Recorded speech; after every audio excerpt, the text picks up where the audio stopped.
Well, hi again.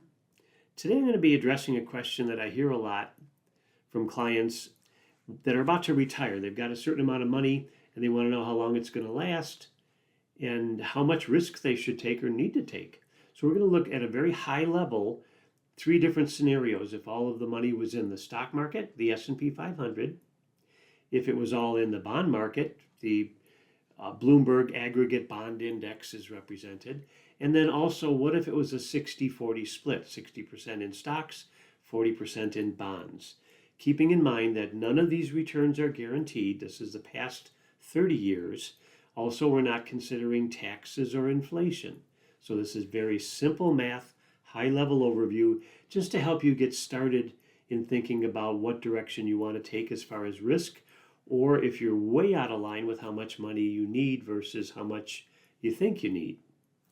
So this first example, we're looking at $500,000 to start, a 30-year time horizon, and drawing 5% out of that account each year.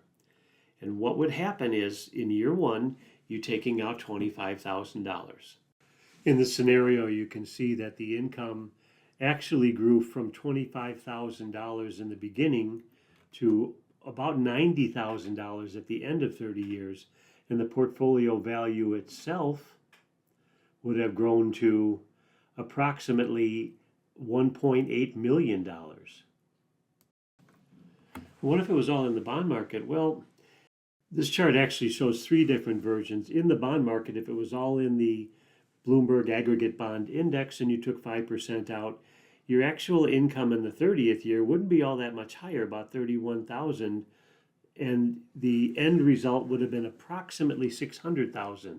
So there's a significant difference. If it was in a 60-40 split, then you're somewhere in the middle.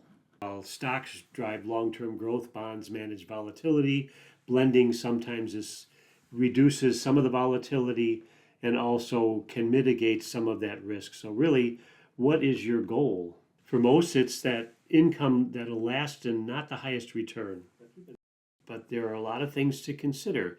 The timing of return matters. If you're starting out in a good sequence, or if the first 3 years of retirement are not good, early losses and excess withdrawals can really compound the damage. And also, this is an illustration. This is not a prediction. What really counts is the planning. We're not predicting, but what we're really doing is encouraging you to plan. If you plan with a variety of scenarios, things that could happen, good and bad starts to the market, small and large distributions, figuring inflation and taxes, and run a whole variety of scenarios, now you're getting to find your comfort level based on how much risk you want to take. Do you actually have enough money? If you haven't gotten it by now, it's the same message I give in a lot of my videos. Planning really does matter.